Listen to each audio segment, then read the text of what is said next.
Welcome everyone to Fundamentals of Kabbalah and Chassidut. We are continuing our class, our series on cycles of seven and secrets of Shabbat. And tonight we were going to start with a statement from the grandfather of the Slonim Rebbe who wrote Nativat Shalom. His book was called the Beit Avraham. And he made the following statement about what it's written in the Torah when it says that you shall count 7 complete weeks.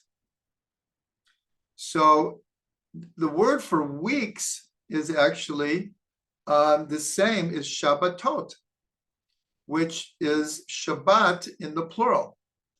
So here we see, in a sense, a unification of what we've been learning about the cycles of 7 and Shabbat. Of course, Shabbat is based on being the 7th day. But here in the Torah, usually when you say Shabbat or Shabbatot, it means what we refer to as Shabbat, the 7th day. But here it means weeks. You shall count 7 complete weeks. So the Beit Avraham from Slonim says, L'chol hapachot sheva Shabbatot timimot tiyena. At least during the 49-day count, when we're trying to do tikkun midot, we're trying to improve our characteristics, our personality, our midot. We're climbing the mountain to Har Sinai to receive the Torah again. Every day we're trying to exchange one level of impurity for a level of purity. Because in Egypt, we fell, according to the Midrash, to the 49th level of impurity. And so the 49-day count it corresponds to this idea that we fell to the 49th level of impurity. And of course, to receive the Torah at Mount Sinai, we want to get to the 49th level of purity. So every day is an exercise in improvement, in rectification, in healing. But the Beit Avram says that at least during the 49-day count, you shall make your Shabboses complete. That's his statement. Very simple statement, but we want to delve into the meaning behind what does he mean that at least the 7 Shabboses should be whole. So here we've already mentioned the idea of purity, tahara, and we're told that in the sphere of Bina, there are 50 gates of understanding. Now, obviously, these 50 gates of understanding have a correspondence to the 49 days of counting the Omer, and the 50th day, which is Shavuos, or as we've learned, the 7 sabbatical years, 7 times 7 years, and the 50th year. So Bina, which is a feminine concept, Bina is always called the mother image, whereas Chachma is referred to as the father image. And in the Zohar, it says, Chachma and Bina are 2 beloveds who never separate. In other words, Chachma and Bina is like father and mother. They give birth to all the lower sfirot. So Bina is always associated with purity. And Chachma is always associated with kedusha, with holiness. Now, these 2 concepts are quoted together all the time. The idea of reaching a state of holiness and purity, kedusha and tahara. And so when the Rebbe of Slonim says that at least our 7 Shabboses should be whole, So he meant a lot of things. In other words, just like in every week, Shabbat is the culmination of the whole week. So the same thing during Sfirat Omer, we're counting the days every day, and we're counting combinations of Sfirot. And Shabbat, just like it's a culmination of every week, but during Sfirat Omer, also it has a meaning, a mashma'ut of completeness. And so what he's alluding to is, in order for the 7 weeks to be complete, our 7 Shabbases need to be complete. That's like, on a simple level, that's what he's getting to. Meaning, if you didn't get it together during the week, okay, but did you make your Shabbos whole? So in other words, if we can pull it together on Shabbos, it's as if we're fixing the whole week. Now that's true every week, but he made this statement specifically for Sfirat Omer, that on Shabbos we have the possibility, the ability to fix the whole week, even those things that maybe we didn't completely do or fix. So about Avram Avinu, God says, "Hitalech lefanai v'teya tamim." Walk before me and be whole, be complete, be sincere.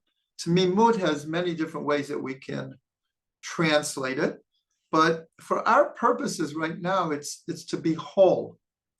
Well, nothing makes us more whole than Shabbat. We could go into Shabbat after the worst week in the world, and already on Wednesdays, like, I can't wait for Shabbos. Like I can't wait. And we get to Shabbos, somehow we can kind of rectify, we can heal the whole week. So that's what the Beit Avram is hinting to, is that at least make your Shabbos as whole, because if you do that, in a sense, you're making the whole counting of the Omer whole. Now, I want to go back to this idea of Tahara and kedusha, because both of these play themselves out in the counting of the Omer, and in fact, every Shabbat. So the Nativat Shalom, based on his grandfather's statement, says that during Sfirat Omer, during the week, the emphasis is on Tahara, on the idea of purity. And this is attached, connected to this midrash that we have, that we fell to the 49th level of impurity. And so just on a simple level, if we fell to the 49 levels of impurity, to fix that, we want to exchange that for levels of purity. So just symbolically, all of the fixings that we're doing during Sfirat Omer has to do with this idea of fixing and exchanging different levels in our intellect, in our emotions, in our behavior, in our spiritual quests, 4 levels of purity. But the Slonim Rebbe says what his grandfather was alluding to also was there's something special about the Shabbats during Sfirat Omer, because they have an extra level called kedusha, called holiness. And this comes from what we've already learned, that the first time the concept of holiness is mentioned in the Torah is associated with Shabbat, the 7th day of creation, where it says, "Vayikadeshoto," and you shall sanctify it. From that, we get the idea of kiddush. Kiddush, of course, comes from the same root as kadosh, holy, kedusha. So when it says in the Torah, you shall sanctify it, so the sages asked, well, how do we sanctify Shabbat? We know all of the mitzvot are connected to a physical action, virtually all of them. There's a handful that are mental mitzvot, but almost all of them are attached to a physical object or an action. And so the sages answer, we sanctify the day by making kiddush. That's how we sanctify the day. That's the fulfillment of the mitzvah to sanctify the Shabbat. So here we see Shabbat has an extra ingredient, which is called kedusha, which is called holiness.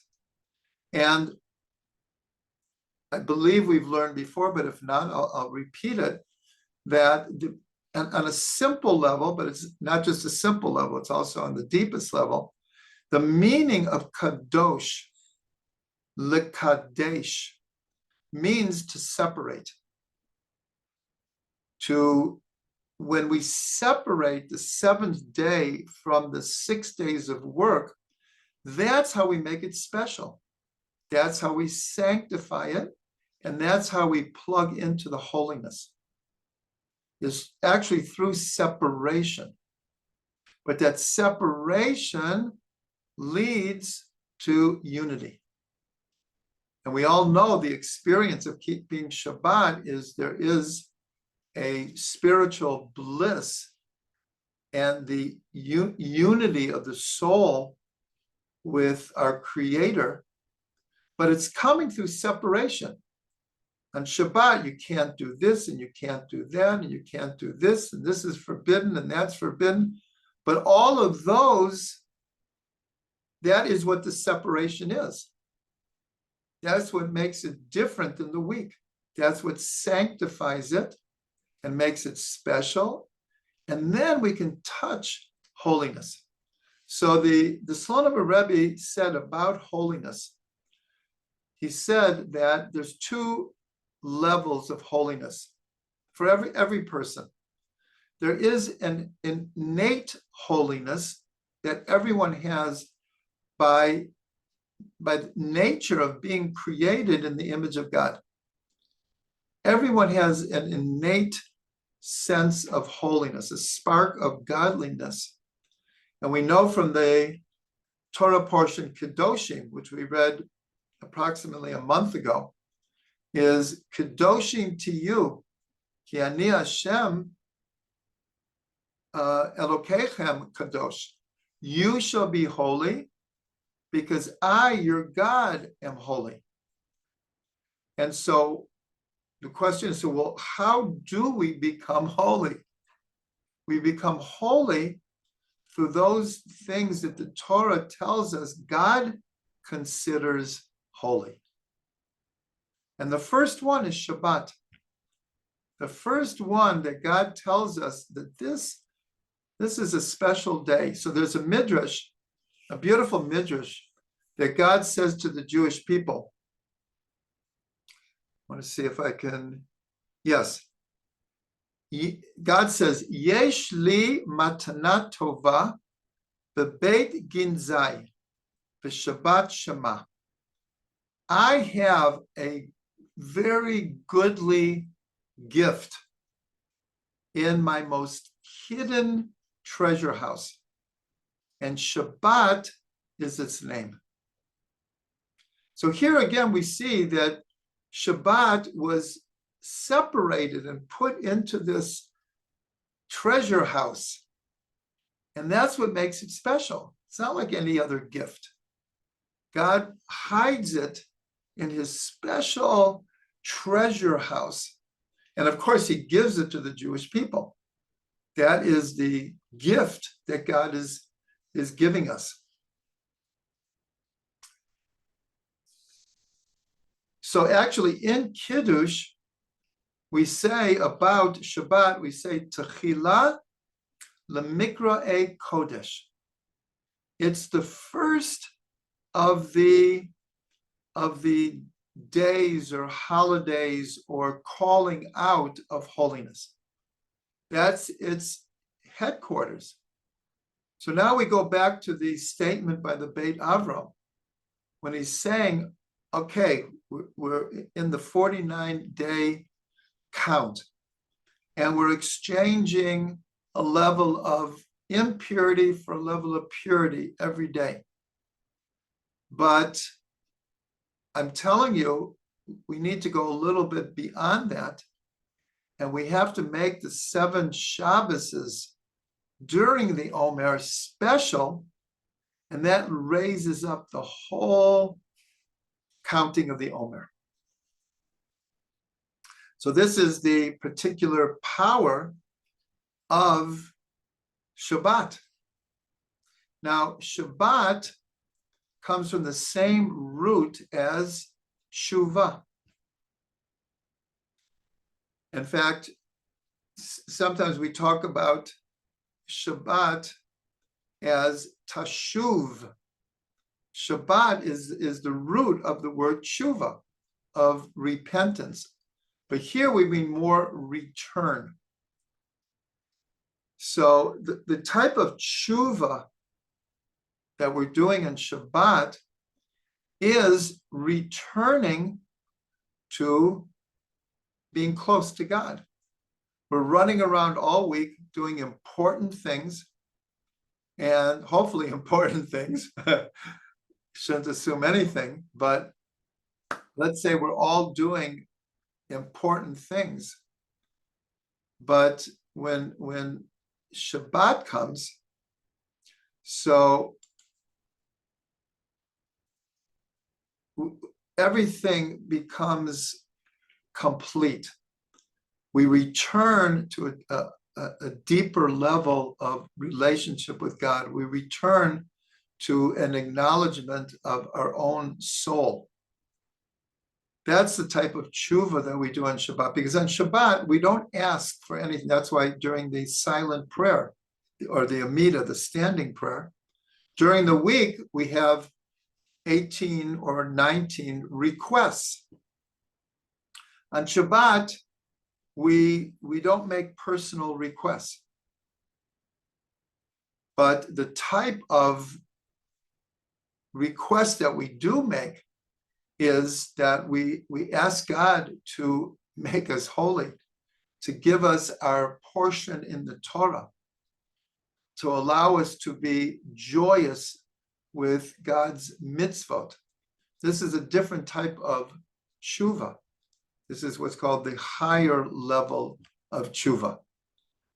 Doing tshuva on our wrongdoing, that is also very important. That's what we do on Yom Kippur. We're hitting our heart, I don't know, hundreds of times on Yom Kippur, over and over and over again.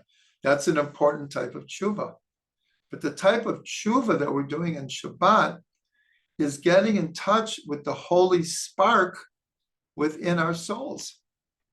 We're returning to a realization and contact with that deep level of connection between the soul and God. So before we received the Torah at Sinai, if you look in Parshat Yitro, Moshe goes up to the mountain and comes down many different times. He goes up to the mountain and God gives him a message for the people. He brings that message down. The people respond. Moshe goes back up. God gives him another message. He comes down. During that process of preparing to receive the Torah, so God gives us we'll call it our mission statement. It's one of the most important statements in the entire Torah, where God says, you are to be Mamlechet Kohanim, the Goy Kadosh. That is your task in life, in history, is to be a kingdom of priests, of Kohanim, which really means a kingdom of leaders, and a holy nation. Later, Isaiah took that and he got it down to 2 words. Those were 4 words. He got it down to 2. Or Goyim, to be a light unto the nations. These are our mission statements. They were true thousands of years ago, and they're true to this day.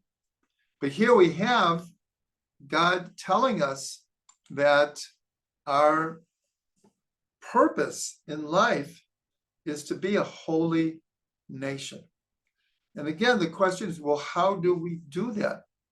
And so therefore, we connect to those things that God chooses. This is something I haven't mentioned, but this word choice is very important, because when we separate something, and this comes from, in Hebrew, the verb to make holy means to separate. Lahakdish means to separate out. And by doing that, it makes that special. It makes it holy. It is sanctified. And this comes at the time of the temple, when someone wanted to bring an offering. So a person would separate an animal or money. And that act of separating that and saying, this is for the temple, that's called lahakdish, to sanctify, to separate, and to choose. So if we look really carefully at those things that we call holy, we'll see that all of them were chosen by God. We call the Jewish people Am Kadosh, a holy people, Goy Kadosh. And that's because God chose Avram. He separated Avram from everyone else and spoke with him, sent him to Eretz Yisrael, and then later gave his descendants the Torah. We call the Torah holy. And that's because God separated us, the Jewish people, and even though eventually the idea and the hope is that the whole world will receive the Torah, but at the time of the giving of the Torah, only the Jewish people were ready to do that. So God gave us a task. He sanctified us and separated us in order to fulfill this task. We call Jerusalem, we talked about this in the beginning, this week is Yom Yerushalayim. And we call Yerushalayim Ir HaKodesh. Every time we say Birkat Hamazon, the grace after meals, we call Jerusalem the holy city. But if you look in the Torah, Parsha Re'eh, Jerusalem is holy because God said, you will go to the place that I choose to put my name. That's what makes Yerushalayim holy, that God separated Jerusalem from other places. And he put his name on Jerusalem, and that's what made it holy. We call Hebrew the holy language. What's the connection with holiness? Well, according to our tradition, God created the world through the Hebrew letters. God sanctified the Hebrew language to be the language of creation. And we call Shabbat Kodesh. Shabbos Kodesh. That's why many Hasidic rabbis and their followers, when they eat on Shabbos, so they're constantly saying, Lekavod Shabbos Kodesh, for the sake of the holy Shabbos. Well, what makes Shabbat holy? God separated the seventh day to be different than the 6 days. So my point here is, if we want to be holy, we need to attach ourselves to those things that God chose and sanctified and separated out to be special and holy. So give me 1 second here.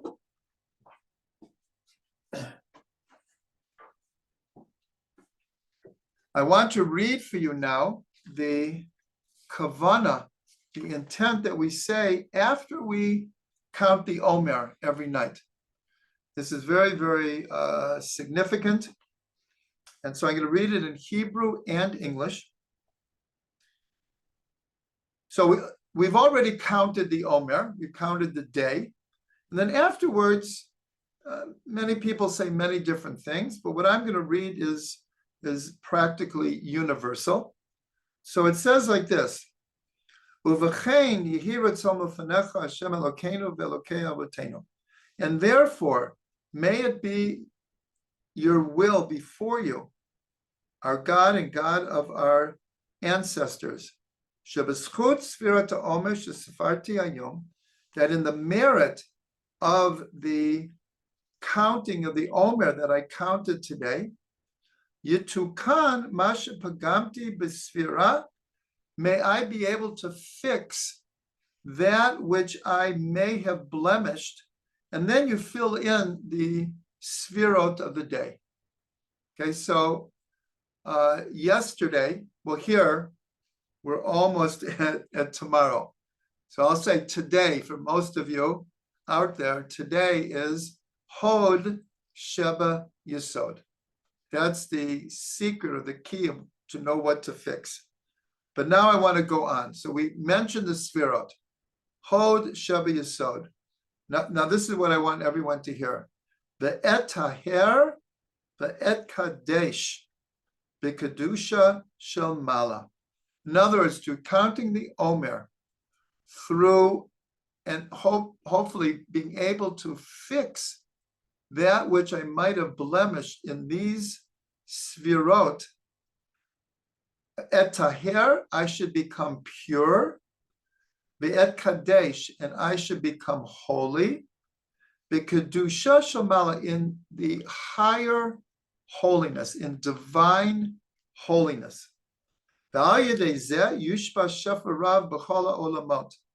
through this, through counting the Omer, through trying to fix and rectify and heal and bring light into different aspects of my life, through this, a great bounty of spiritual godly energy should infuse all of the worlds. This means the spiritual worlds and our physical worlds. Ulataken, and to be able to fix et nafshotenu, beruchatenu, v'nishmatenu, that we be able to fix our nefesh. This is our, we'll call it our lower behavioristic animal soul, our intuitive soul connected to the body, beruchatenu, and our ruach. This is our emotional side. V'nishmatenu, and our neshamas.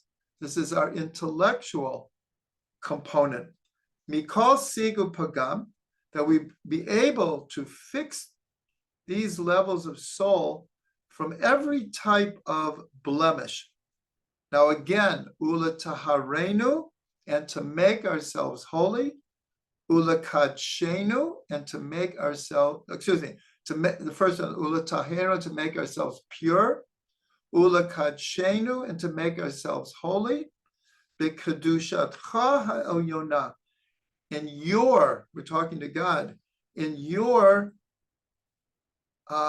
elevated state of holiness. Amen, Selah. And we end this kavanah. So I read all of this because of the emphasis on purity and holiness as part of what we're trying to accomplish during the 49-day count. And so to go back to our original statement, so the Beit Avram is saying that we need both levels during the 49 days. We need to be exchanging levels of impurity for purity, but we need this extra element called kedusha in order to be able to stand at Mount Sinai this coming Shavuot, which is in 10 days. We're getting towards the top of the mountain here. Another 10 days is Shavuot. And we have to remember what came before receiving the Torah. When God said, your mission is to be Mamlechet Kohanim, a nation of leaders, the Goy Kadosh, and a holy people. So on a practical level, one of the maybe easiest yet deepest way to access this very ethereal idea of what holiness is through Shabbat. In other words, the experience of Shabbat is the experience of holiness. Now, it's not easy to put into words. To define holiness, we did it in a simple way. It means separation, special, sanctified. But each one of those words needs defining as well. But sometimes there are certain things in life that you can't exactly define. It's more you have to feel them, you have to experience them. We could take the word love. Okay, love means a lot of things to a lot of people, but when you try to make a definition of what love is, really what we have to fall back in is how we feel when loving another person or loving an activity or loving God. It's more the experience, which is not always easy to put into words. So here, I want to put in something from Reb Shlomo. I think even last Shabbos, I ended the class this way. It can't be said enough, but here we're putting it in a different context. What Reb Shlomo would say about Shabbat, there is no such thing as just another Shabbat. Every Shabbat has to be the deepest and highest Shabbat ever.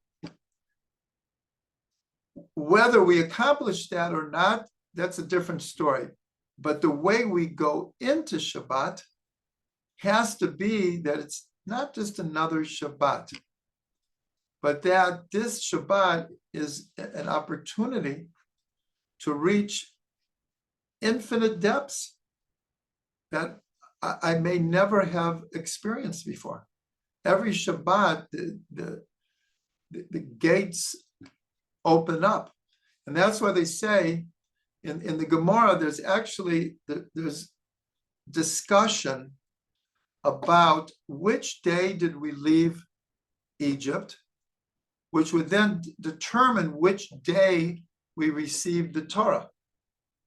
And there's actually somewhat of a disagreement which day of the week we left Egypt, which would affect which day we received the Torah.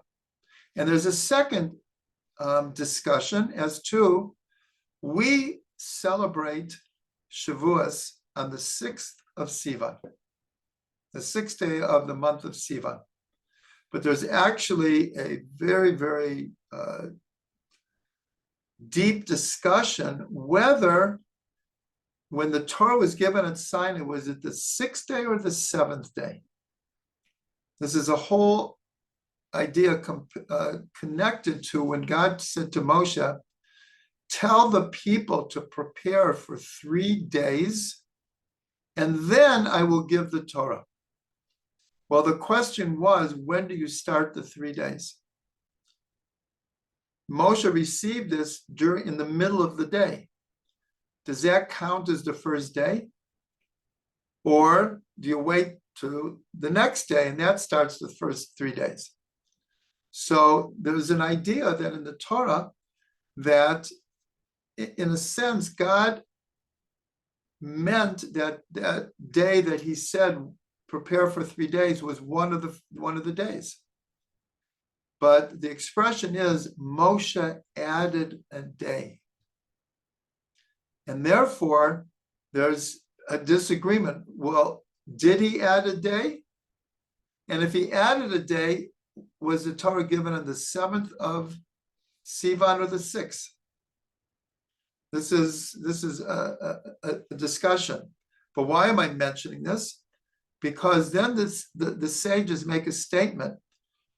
No matter how you hold on these discussions, everyone agrees that the Torah was given on Shabbat.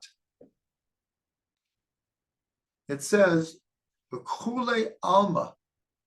Everyone agrees, "Nitna Shabbat LeYisrael b'Shabbat," that the Torah was given on Shabbat. So this is a very, very important component, because we've already talked about the Torah being called holy.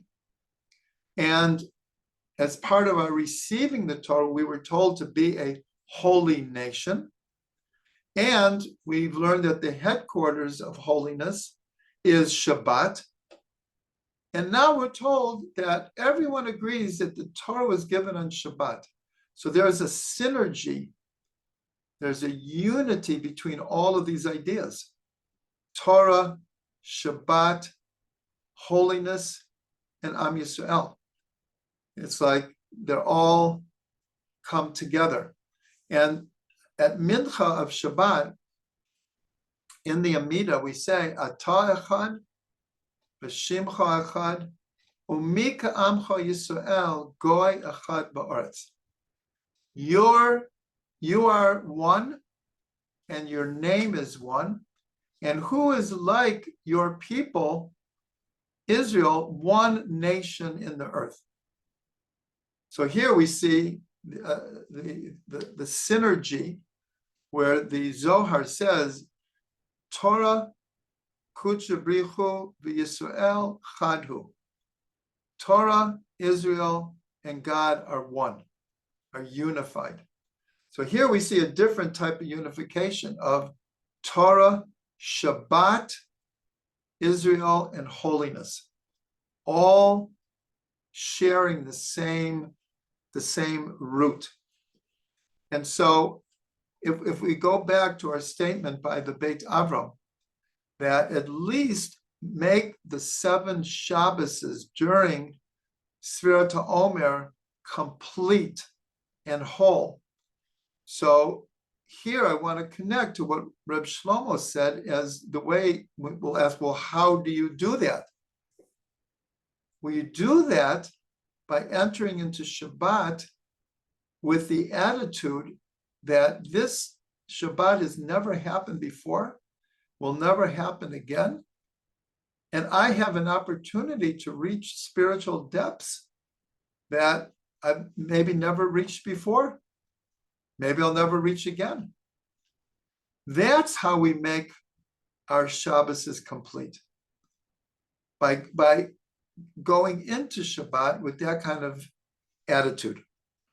Now it says in the Gemara, it sounds like something completely different. It says, Met be'erev Shabbat, siman yafelo.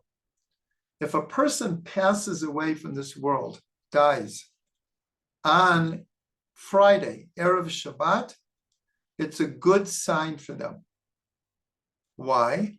Because, as it were, their souls go right into Shabbat. They go right into Shabbat. The Baal Shem Tov learned it a bit differently. He read it like this. For those who work to experience the nullification of ego on Erev Shabbat, that's a good sign for them that Shabbat will be a great Shabbat. In other words, the death here is interpreted as we'll call it the death of the ego. And this is very, very connected to the Hasidic custom of men going to the mikveh Erev Shabbat. Because when you go into the mikveh, it's like you're returning to the womb. You're returning to a practically pre-birth soul state. And that through the different kavanot in the mikveh, different intentions, that one should divest themselves from all of the egocentric events of the week in order to prepare for Shabbat, to be open to receiving this new level of spirituality that becomes available on Shabbat. And so this idea of making every Shabbat new, that's like the bottom line here. It's true, we say the same prayers and we eat the same chicken soup and gefilte fish and challah, but that doesn't mean that we can't have a new headspace about how we're doing it. And so I want to connect this to one last thing, is when we came to the desert of Sinai, so it says, Bayom hazeh ba'u, on this day they came to the midbar of Sinai. So Rashi has almost a grammatical question. He says, why does it say Bayom hazeh? On this day they came. It could have, or even should have said, on that day they came, because it's talking about an event that had happened, a past event. They came on the first day of Sivan to the desert of Sinai. So Rashi says, so why does it say on this day? So he says something very important. He says, Shiyu divrei Torah chadasha elecha ki'ilu hayom nitna. So Rashi says, it says this day to teach us that the words of Torah should be new to you as if you received the Torah today. In other words, when we learn Torah day after day, it should be like this is the first time I'm learning Torah. It's like the Torah is being given to me right now. Right now, I'm experiencing receiving the Torah. And there's a beautiful tradition handed down by the followers of the Baal Shem Tov. And they said that when the Baal Shem used to say Torah, all of us who were listening could have sworn they heard the shofars of Sinai.